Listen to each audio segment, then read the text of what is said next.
NSW Health investigating possible case of deadly coronavirus.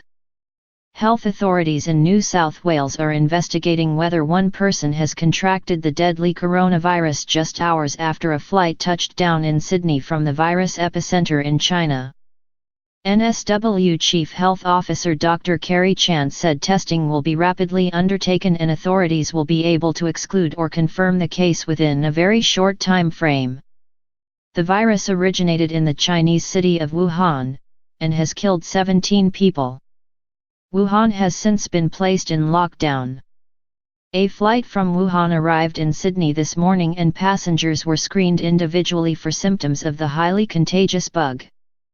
Australian authorities took no chances when China Eastern Flight 749 from Wuhan touched down, stationing biosecurity officers and border security staff at the terminal to interview passengers.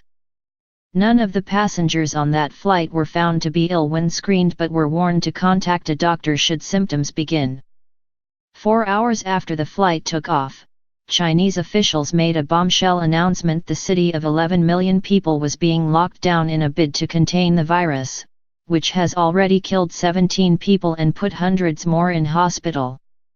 Bus, subway, ferry, and long-distance passenger transportation networks will be suspended from 10 a.m. local time, 1 p.m. EDT, and the airport and train stations will be closed to outgoing passengers, state TV said. Sydney is the only Australian city with direct flights to Wuhan. The services, which were launched in 2017, run 3 times a week. Sydney father of 2 Kevin Wiand returned on the flight after spending one night in Wuhan where he said he wore a mask the whole time. The 40-year-old said he was worried about being in Wuhan as the situation was very serious. He said all passengers on board flight CES 749 were screened on arrival at Sydney and that everyone, including the flight crew, wore masks. Mr. Wian said he will continue wearing his mask at home for the next 10 days. I need to protect my family members, he said. One man who was at Sydney airport to pick up his girlfriend, who was on the flight, said she was very lucky to have got out. Prime Minister Scott Morrison said he understands Australians may be feeling anxious but every precaution was being taken. I think it's important that we continue to get good information.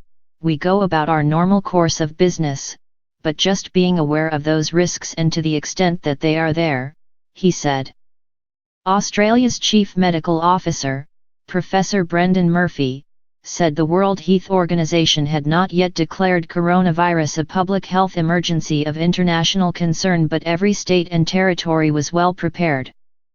Every one of our state public health departments has a designated isolation facility and clearly established protocols to get people to those facilities.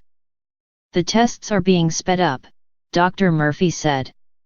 He said that most of the mortalities had been people with existing chronic diseases and early evidence suggested coronavirus was not as severe acute respiratory syndrome, SARS, or Middle East respiratory syndrome, MERS.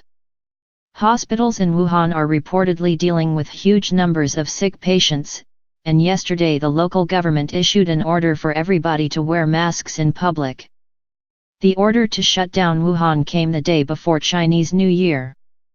Dr. Jeremy McAnulty, the Executive Director of Health Protection at NSW Health, said the coronavirus seemed to be less infectious than the SARS outbreak that killed more than 700 people in 2003.